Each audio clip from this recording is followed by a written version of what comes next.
à tous et à toutes, je suis ravie de vous retrouver pour une nouvelle émission Ostavi. Et aujourd'hui, mon invitée est Sarah Serjevic. Ravie de t'accueillir dans l'émission aujourd'hui pour parler de ton parcours, de ce que tu fais, de ce que tu transmets, mais aussi de ton dernier livre qui est sorti en septembre. Je dévoile pas encore le titre parce que je laisse un peu de suspense pour d'abord te Très bien, très présenter. très bien. J'adore. Donc, pour les personnes qui ne te connaissent pas encore, mais je sais que tu as déjà beaucoup de personnes qui te connaissent, eh bien, tu as été formé au Conservatoire national supérieur d'art dramatique à Paris et tu as consacré 15 ans à la scène avec des figures vraiment qui sont très connues, telles que Jean Poiret, Michel Serrault, Pierre Mondy, hein. Et puis, tu as eu une rencontre. Et là, il y a eu une rencontre déterminante pour toi avec Gita Malaz. Et là, de cette amitié va naître vraiment une nouvelle vocation pour toi parce que un jour, elle te dit maintenant trouve-toi ou trouve ton théâtre à toi. Voilà. Et ça va être le début de justement de ce psychodrame où tu vas pouvoir aller te former pendant 4 ans et fonder le théâtre authentique. Ça, c'est vraiment, j'ai envie de dire, ta marque de fabrique, hein. Ce sont des ateliers innovants. Là, ça fait plus de 27 ans, hein, je crois que tu C'est ça. accompagnes des milliers de personnes justement sur le chemin de la connaissance de soi. Donc ces stages, ils permettent d'aider à libérer les émotions et à s'en dissocier afin de les appréhender. Donc c'est tout un programme, on va en parler tout à l'heure. Mais tu es également autrice, hein. Tu as publié déjà plusieurs ouvrages, dont Passage à l'acte de vie et rompre avec nos rôles. Et puis aussi, c'est Aimer sans masque, donc, qui a changé de titre, hein, je crois, après le Oui. Covid pour devenir Oui. l'amour, le rôle de notre vie. Parce que je crois qu'il était sorti juste avant le Covid. Alors effectivement, tu devais être précurseur du masque, hein, je sais. Mais aujourd'hui, on est là pour ce nouveau livre. Donc maintenant, je vais pouvoir le montrer à l'écran. Regardez, en plus, je vais le laisser pour que vous puissiez bien voir. C'est déjà, j'ai envie de dire que déjà dans la photo du livre, vous puissiez vous imprégner. Alors, hop, qu'on le voit bien, ces bel arbres en forme de cœur. Quand l'amour rend impossible. Ah non, Rend possible. possible. J'étais en train de me dire, mais non, non, je vois bien, rend possible. Donc, je recommence. Quand l'amour rend vraiment possible l'impossible, transformez vos épreuves en trop-plein. Et je crois que vraiment, là, tu voulais pas que ce soit c'est pas un livre où on va parler d'amour, mais c'est vraiment là d'aller transmuter nos blessures et métamorphoser bien nos épreuves en expériences fécondes. Donc, déjà, pour cette première introduction, est-ce que peut-être tu verrais autre chose pour te présenter? Non, écoute, d'abord, je te remercie. Ça a été formidable. Euh, je suis enchantée. Vraiment, c'est exactement ce qu'il fallait dire. Voilà, avec ce beau titre, Quand l'amour rend possible l'impossible, qui est effectivement le titre de mon dernier ouvrage, qui est tellement important pour moi. Et je voulais signaler aussi Mama Édition où il a été édité. Alors déjà, qu'est-ce qui t'a donné envie, tu vois, D'oser. d'oser, parce qu'on va parler d'oser, hein, ça va revenir aussi. Qu'est-ce qui t'a donné envie d'oser écrire ce livre? Euh, un sentiment d'urgence. Parce que nous vivons une époque où l'amour est mal aimé. L'amour est négligé. Ça veut dire que où il est banalisé. On parle d'amour, tout est amour, hein. Où il est idéalisé. Ça veut dire sans prise en compte de notre humanité. C'est-à-dire on devrait, là encore, aimer d'une façon qui n'est absolument pas accessible à notre humanité, sans prise en compte de nos fragilités, sans prise en compte de nos incompétences, sans prise en compte de nos rejets, de nos peurs, enfin de tout ce qui nous empêche de contacter l'amour, qui est notre chemin de vie de toute façon. Donc, et puis, et sinon, l'autre chose aussi, c'est ce devoir d'aimer aussi, ce devoir. Je dois. absolument aimer. Et si je n'aime pas, euh, je vais euh, vivre une espèce de culpabilité. Hein, puisque je devrais aimer tout, toujours, aimer toujours mes enfants, aimer toujours mes parents, aimer toujours mon amoureux, aimer toujours tout ce qui est autour de moi. Et donc, puisque je ne peux pas, parce que évidemment, c'est pas ça l'amour, c'est ça que j'ai voulu transmettre dans ce livre, c'est de remettre l'amour dans sa dimension humaine. Si je ne peux pas vivre ça, alors je vais générer de l'agressivité contre moi qui va se transformer en agressivité contre les autres. Donc, ce livre est pour moi, je l'ai vraiment, j'ai plongé dedans avec toutes mes tripes, toute mon âme, tout mon cœur, parce que j'en ai eu marre d'entendre de voir tous ces petits cœurs, de voir toutes ces choses-là qui ne parlent pas d'amour, qui parlent de quelque chose qui est une forme je sais pas, d'illusion à l'eau de rose qui nous écarte de l'amour vrai. Voilà la raison pour laquelle j'ai eu envie de l'écrire. Ouais, en fait, il y a tes expériences aussi en cabinet, il y a tes réflexions à toi, tes connexions, donc c'est assez riche. Et puis il y a aussi une belle préface je reprends le nom de Pierre Lunel, Ah oui. il a écrit. Et ce que j'ai aimé aussi dans ce qu'il dit, c'est que on peut voir que il montre ce regard d'enfant que tu as d'émerveillement, à s'émerveiller de tout. Et je trouve que c'est vraiment, en tout cas, c'est ce que j'ai ressenti aussi. Voilà, se redécouvrir un petit peu cette âme d'enfant que tu transmets dans le livre. Parce que j'ai envie de dire, c'est toi aussi. Donc, et d'aller se connecter à cet enfant, peut-être à un enfant intérieur, qu'est-ce que tu aurais envie de... Absolument. Euh, et s'émerveiller, oui, mais aussi regarder la réalité telle qu'elle est. Hein, parce que si on n'est que dans l'émerveillement, là encore, on est dans une seule idée de l'amour. Là, on est dans cet enfant intérieur qui rêve dans cette espèce de Peter Pan qui voudrait aller tout le temps tout là-haut dans le ciel.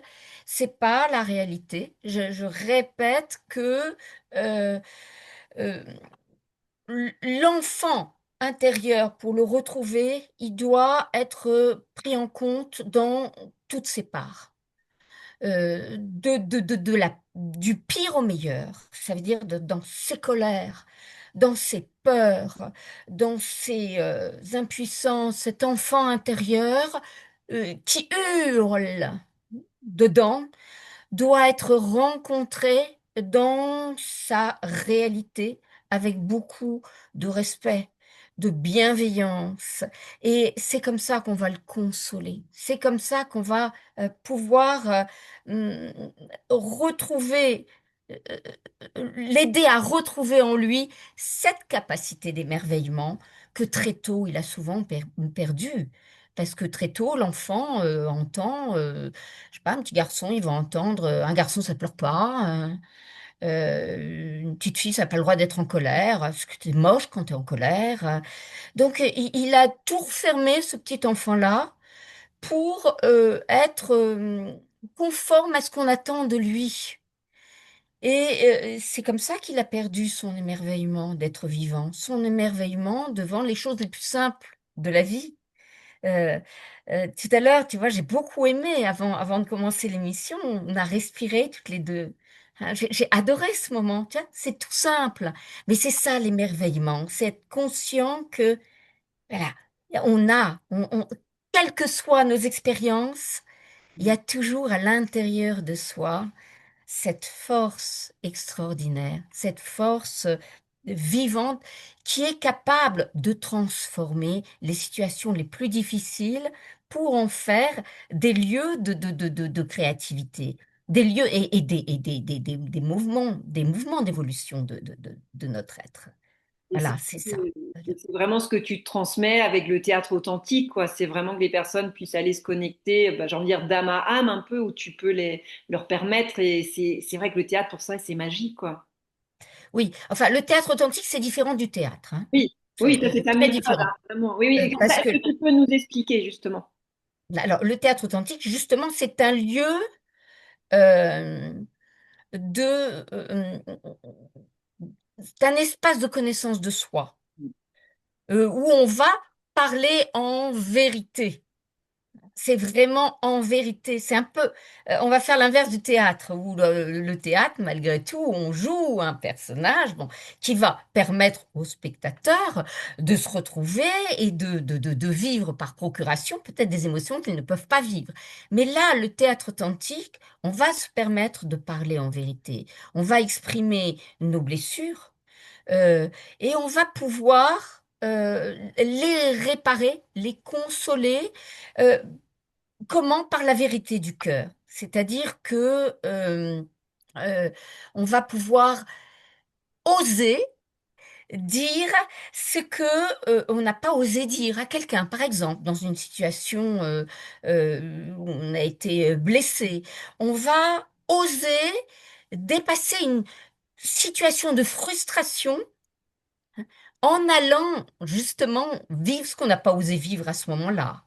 On va, un enfant qui n'a pas été aimé, qui n'a pas été compris, qui n'a pas été pris en compte, on va le bercer, le consoler. On va vivre ces situations de souffrance que nous avons subies ou que nous nous sommes infligées à nous-mêmes. Parce que c'est souvent le cas. Et on va comprendre à partir de ce théâtre authentique que nous contenons tous en nous un pouvoir magnifique qui est de transformer nos épreuves en tremplin, le sous-titre de mon livre. On va comprendre que toutes ces épreuves que nous avons vécues ont un sens et que nous avons une capacité d'action sur ces obstacles de notre vie, sur ces entraves. Et ce qui est très riche aussi dans ce théâtre authentique, c'est que de vivre justement quelque chose qu'on n'a pas osé vivre, c'est une façon de le reprogrammer dans le corps. Parce que le cerveau ne fait pas la différence entre le symbolique et le réel.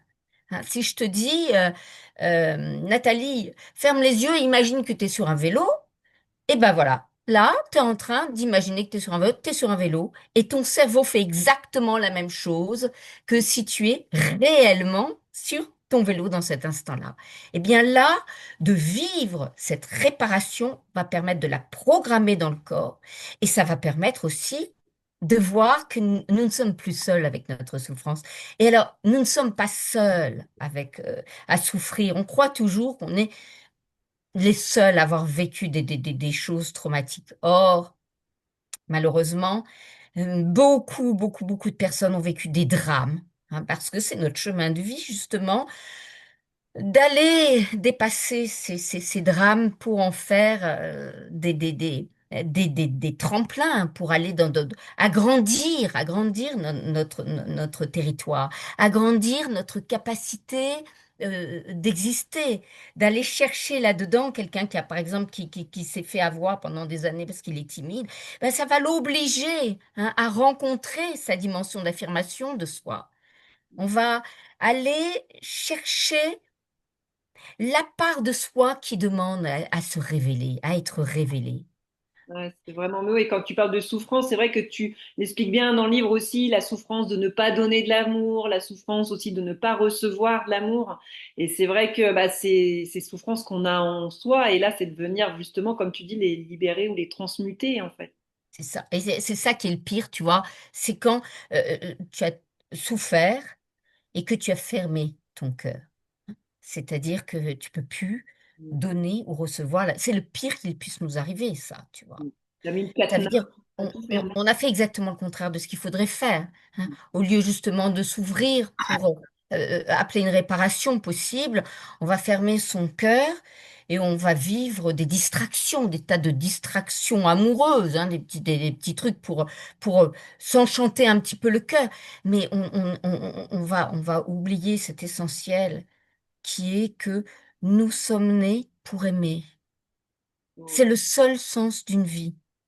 Et si on passe à côté de soi, tout ce qui réprime cet amour, va induire des lassitudes, de la fatigue récurrente, de la morosité, de l'aigreur, de, de, de l'amertume. Et on va toujours attribuer aux autres les souffrances que l'on ne veut pas prendre en charge soi-même. Et on va nourrir la peur, la peur, la peur, la peur en permanence. Et on va créer en permanence des situations qui vont nous priver d'amour, mais nous prouver que nous avons bien raison de penser ce que l'on pense, c'est-à-dire que c'était mieux avant, que la vie vaut pas le coup, que on vit une époque épouvantable, que oui, oui, oui, c'est vrai tout ça, c'est vrai. Mais si on vit cette période justement difficile, on n'est pas né pour rien dans cette période, on est né justement pour la traverser, pour la rencontrer et pour justement apporter dans dans ce marasme que nous sommes en train de rencontrer, justement l'espoir, la vie, d'oser croire encore, oser espérer et oser espérer pas seulement dans la tête, mais en créant ce que tu crées, par exemple, hein, tout ton théâtre là dont tu m'as parlé tout à l'heure, tes livres, ce que tu es en train de faire à travers les podcasts, de rencontrer des personnes qui vont nous aider à trouver des clés pour continuer à nourrir la vie plutôt que de nourrir la peur. Voilà, nourrir le vivant de la vie. C'est ça le sens d'une vie aussi. Et j'adore ton élan.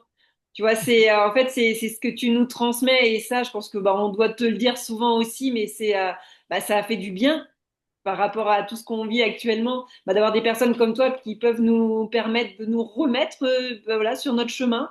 Et donc merci déjà merci pour ça, merci pour ce beau partage. Et puis bah, évidemment dans le livre, c'est quelque chose qu'on connaît aussi, s'aimer déjà soi pour mieux aimer l'autre aussi. C'est la base aussi. Est-ce que tu voudrais nous en dire plus? Alors oui, c'est drôle parce que euh, ça fait plusieurs fois qu'on parle de ça dans les interviews. Oui, c'est une base. Mais voilà, je pense qu'il y a autre chose à rajouter. C'est pour ça que je viens de te Bravo, que tu as autre chose à bravo. Bah transmettre. écoute, moi je suis pas d'accord avec les personnes qui disent si on ne s'aime pas d'abord, on peut pas aimer un autre. Euh, je donne toujours l'exemple de la maman qui se répare en donnant de l'amour à son enfant, hein, et qui se répare en recevant l'amour de son enfant. Et il y a des couples qui se réparent en étant aimés par l'autre. Ça peut aussi être une occasion. Alors après, bien sûr qu'il faut ancrer ça en soi. Il ne faut pas simplement se contenter de cet extérieur-là.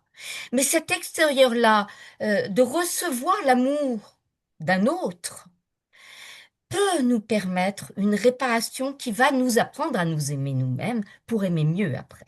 Voilà. Ah, merci parce que c'était exactement ce que j'avais envie que tu nous transmettes parce qu'effectivement, c'est toujours dans le développement personnel, dans le bien-être, comme on dit tout. Mais il faut d'abord s'aimer, il faut d'abord faire le chemin. Et en fait, eh ben, je pense qu'il y a plusieurs solutions. Il n'y en a pas, voilà. Et là, avec ce que tu nous as donné comme exemple, eh ben, je trouve que c'est vraiment parlant. Donc, je pense que ça va vraiment, eh bien, justement, donner des pistes aussi pour les personnes qui nous regardent et nous écoutent aujourd'hui. Donc, merci pour ça. Qu'est-ce que tu aurais comme d'autres messages, toi, que dans les chapitres que tu nous donnes? Est-ce qu'il y a un message que tu aurais envie de transmettre plus particulièrement Alors, si tu veux, je le fais à l'intuition. J'ai ouvert ton livre à une page et là, il y a Vas-y.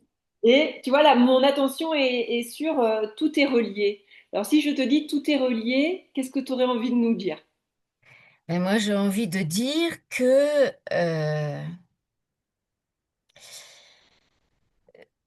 ce qui est important, c'est la conscience de soi. C'est-à-dire que, tu vois, Pierre Lunel, dans sa préface, dit de moi que je suis une jardinière de l'âme. Et plusieurs personnes m'ont demandé, mais qu'est-ce que ça veut dire? Ben, ce que ça veut dire, c'est de cultiver son jardin intérieur, cultiver cette rencontre avec soi, prendre conscience que chacune de mes pensées, chacun de mes gestes, chacun de mes comportements euh, a un impact sur le reste du monde. Nous sommes tous ces jardiniers qui avons pour mission de faire fleurir ce qu'il y a plus de plus vivant en nous, de l'arroser chaque jour, chaque jour, chaque jour, pour contribuer à la réparation du monde, pour contribuer à réparer ce tissu déchiré du monde, d'aller vers ensemble. C'est ça cet espoir, hein, cette nouvelle conscience dont on parle beaucoup. Ça passe par le chemin de vigilance, voilà le mot que je cherche depuis tout à l'heure, être vigilant à chacune de mes pensées, chacune de mes paroles, chacun de mes actes, et d'être vraiment dans cette intention, euh, de cette persévérance à vouloir chaque jour aller dans une nouvelle perspective d'évolution de soi-même. Chaque jour de repérer que je suis loin d'être parfait, mais que chaque jour je peux améliorer ce que je suis, avec le courage de regarder chaque jour là où je me suis confrontée au pire de moi-même, hein, et d'accepter de le transformer, et de le transformer en moi va permettre de le transformer chez les autres. Tout ce que je transforme en moi a un impact sur le reste du monde et, avant de parler même du monde, sur le reste de mes relations. D'ailleurs, dans mon théâtre authentique, c'est extraordinaire de voir que à chaque fois que quelqu'un change quelque chose dans sa problématique, la personne me dit, mais c'est incroyable parce que chez moi, on n'a plus du tout la même façon de se parler. Ouais. J'ai changé quelque chose et le monde a changé autour de moi. J'ai changé ma représentation du monde et du coup, bah, le monde change autour de moi. Et d'ailleurs, même dans le théâtre authentique lui-même, quand quelqu'un fait des prises de conscience, il donne l'occasion à tous les autres de faire d'autres prises de conscience. C'est ça qui est très fort d'ailleurs dans le théâtre authentique, c'est quelquefois tu viens, tu sais pas bien pourquoi tu viens, et puis quelqu'un a dit quelque chose et ah, ça me parle. Moi j'étais venue parler de mon divorce, mais c'est pas ça. La priorité. Là, quand j'entends cette personne en train de dire, mais là, moi j'ai envie d'oser dire non. Mm. Par amour pour lui, j'ai envie de dire non à ce qui ne me convient pas. Et là, moi, je suis impactée dans ce que je viens d'entendre et ça me donne envie de me redresser, de m'affirmer et moi aussi d'oser dire non à ce que je ne veux plus, de plus accepter de ma vie. Voilà. Hein. Tu vois, tout est relié à tout. C'est ça la conscience spirituelle, c'est aussi simple que ça. Nous sommes tous reliés les uns aux autres. Ouais. Ah bah merci pour ce beau partage. Et je sais que par exemple tu donnes aussi l'exemple de quelqu'un pour aller sur ce théâtre authentique qui a peut-être des mauvaises relations avec. Tu vas sûrement retrouver l'exemple qui a peut-être pas de relation avec sa fille et toi tu arrives à faire un travail avec elle et en fait toi tu demandes des nouvelles de la fille et enfin le lendemain elle te dit mais ma fille m'a appelé pour demander des nouvelles alors que j'avais pas eu de nouvelles depuis plusieurs semaines ou plusieurs mois. Et j'ai trouvé ça beau. Ça vraiment ça illustre ce que tu viens de dire. C'est ça, c'est une fille qui est vraiment, qui a grandi dans un milieu extrêmement bourgeois, tu vois, où on ne se touche pas trop, où on reste dans des règles, des a priori. Et alors donc, elle s'est beaucoup éloignée de sa fille, elle a divorcé, le père a beaucoup influencé la fille contre la mère, et il y avait plus de contact entre cette mère et cette fille. Elle s'était coupée, cette mère-là de sa véritable sensibilité, de sa vulnérabilité, parce qu'elle voulait montrer à sa fille un personnage soi-disant sécurisant. Et quand elle a pris conscience de sa vulnérabilité, d'oser montrer sa vulnérabilité à sa fille, quelque chose s'est transformé. Et à la fin du stage, je lui dis, donne-moi des nouvelles, hein, surtout tu me donnes des nouvelles. Elle me dit, oh, mais j'ai oublié de te dire. Bon, on venait de jouer la scène, hein, la veille. Elle me dit, ma fille m'a appelé ce matin, elle le fait jamais. Ouais, et c'est ça la magie, en fait. On voit le miracle que tu parles aussi, voilà, que cet ouvrage est un miracle. Et Oui. là, voilà, on peut se dire que là, c'est vraiment, voilà, on peut, tout est mis là-dedans, ce que tu mets en place. Voilà, et ce mot miracle, je trouve qu'il va vraiment bien. Ah oui, oui, oui, oui, oui, mais ce livre, c'est un livre qui parle de tous les miracles de la vie, tous les petits miracles de la vie qui font les grands miracles. Et il y a des grands miracles aussi dans ce livre. Je parle entre autres une femme euh, dont le fils est mort, euh, tué par un copain. Dans un bar, les deux, ils visaient la même fille, hein, et puis, la mère est venue travailler en thérapie avec moi individuelle et elle hurlait sa rage pendant des mois, des années. Des années. Et je la laissais parce que je savais qu'elle en avait besoin encore et encore et encore. Et c'était une femme en colère contre tout, contre le gouvernement, contre les avocats, enfin, contre tout, contre la jeunesse, contre tout, tout, tout, tout, tout, tout, tout. Et un jour, je lui dis, mais je crois que la seule façon de vous débarrasser non pas de votre souffrance, vous aurez toujours la souffrance de cet enfant mort, vous ne pourrez pas ne pas euh, vous libérer de ça. Il y aura toujours ça. Mais ce que vous pouvez faire, c'est vous libérer de la colère que ça induit. Et la meilleure façon, c'est d'aller voir le meurtrier de votre fils en prison. Elle part en claquant la porte de mon cabinet, ça se passe vraiment très mal.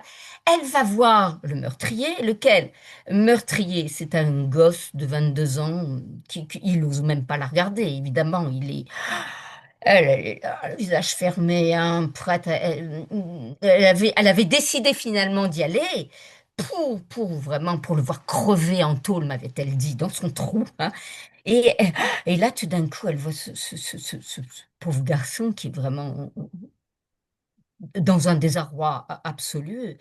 Euh, Elle revient le voir une deuxième fois, une troisième fois, elle commence à l'interroger, elle voit que c'est un enfant perdu, qu'il a été abandonné enfant, et là, la faille,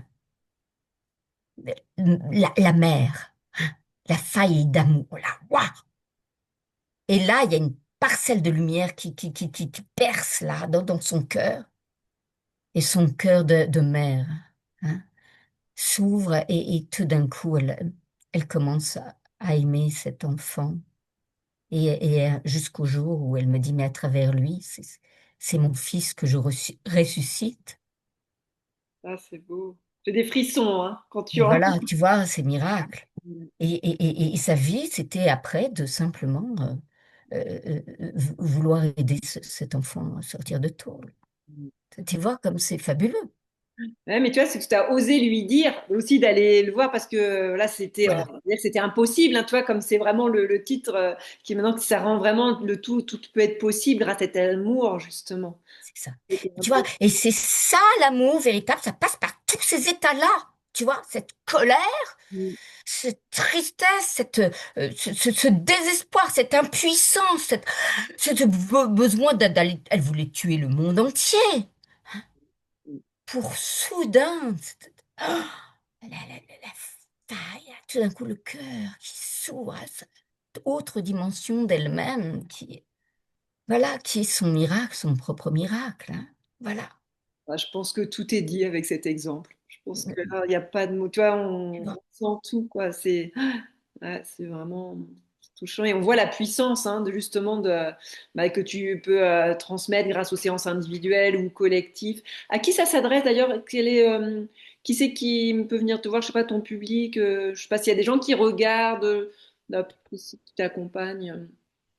ça s'adresse à tous ceux qui ont envie de donner du sens à leur vie, donner du sens à leurs épreuves, à tous ceux qui ont envie euh, de s'aimer mieux pour aimer mieux les autres. Voilà. Donc on peut te retrouver, tes ateliers ou individuels, tu es sur Boulogne-Billancourt, c'est ça? Oui, mes ateliers se font un petit peu partout. J'en ai donc à Paris, dans le 15e, j'en ai au Hameau de l'Étoile, qui est un lieu que j'aime énormément, qui est dans la région de Montpellier, qui sont des stages plus longs, parce que j'ai plusieurs stages. J'ai des stages de week-end et j'ai des stages un peu plus longs, de 5 jours, au Hameau de l'Étoile. Le premier s'appelle Le choix d'aimer. Euh, on va apprendre à s'aimer dans toutes nos dimensions, justement, hein, pas que dans ce qu'on... Ça n'a rien de narcissique. Et puis l'autre, oser la liberté. Ah bah tiens, voilà, ça parle de... Non, pas parce que je savais qu'il s'appelait Oser la liberté. Comme Voilà, opportunité. où on va oser être dans notre vastitude, hein. On va quitter notre petit personnage souffrant qui nous rétrécit terriblement pour entrer dans la vastitude de l'être, dans toutes ces parts de soi que l'on a occultées, euh, trop encombrées de nos souffrances ou de nos conditionnements. D'accord. Donc, tu as peut-être. Où est-ce qu'on peut retrouver tous les dates? Tu vois, je mettrai sous. Mon site, Voilà. sarah-serjevic.com. Et ben voilà, je vous mettrai sous la vidéo, comme ça vous pourrez aller consulter le site. Alors, j'ai la petite question de fin, c'est, vu que ça s'appelle Ose ta vie, est-ce que tu auras une anecdote à nous transmettre sur quelque chose que tu as osé ou peut-être pas osé ou que tu aimerais oser dans la vie? Ah bah là, déjà, dans cette histoire-là que je t'ai racontée tout à l'heure avec Sazam, j'ai osé lui dire d'aller en tôle. Ouais. Tu vois, c'est Franchement, non, vraiment... mais Parce que je savais bien que j'allais prendre une claque. Tu vois, c'est... je crois que je suis une femme de risque. ouais, non, c'est C'est ça. ma nature. Euh, euh, D'oser quitter le théâtre, où je me suis tellement... J'ai adoré ce métier d'actrice. J'ai adoré ça. Mais oser ce saut dans l'inconnu pour, euh, à partir du théâtre, faire du théâtre un outil de connaissance de soi, ça, c'est une victoire pour moi. C'est vraiment, j'ai vraiment osé, et alors que ça marchait bien, je gagnais très bien ma vie, et j'ai osé plonger là-dedans où, bah, au début, c'est sûr que je travaillais peu au début, hein, comme tout le monde, il faut se faire sa clientèle, il faut, mais j'ai osé prendre le risque de perdre pour gagner. Voilà.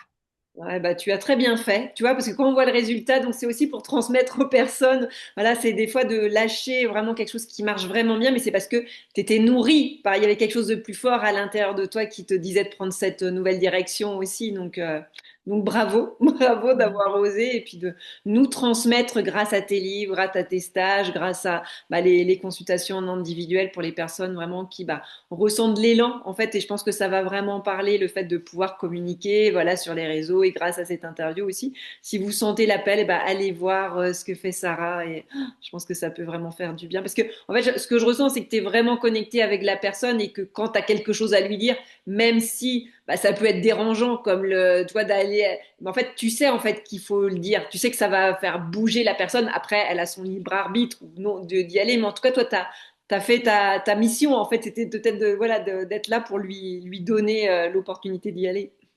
C'est ça. Et écoute, je suis tellement connectée qu'à chaque fois que quelqu'un me dit, écoutez, j'aimerais faire votre théâtre authentique, dites-moi un peu de quoi il s'agit. Alors, je donne à chaque fois un exemple. Eh ben, par exemple, vous êtes en conflit avec une sœur, vous savez pas pourquoi, vous sentez qu'il y a de l'agressivité alors que vous l'aimez, on va mettre en scène. Et la personne dit, mais comment vous savez que je suis en conflit avec ma sœur? Et c'est à chaque fois. Mais c'est à chaque... Hier, ça m'est encore arrivé.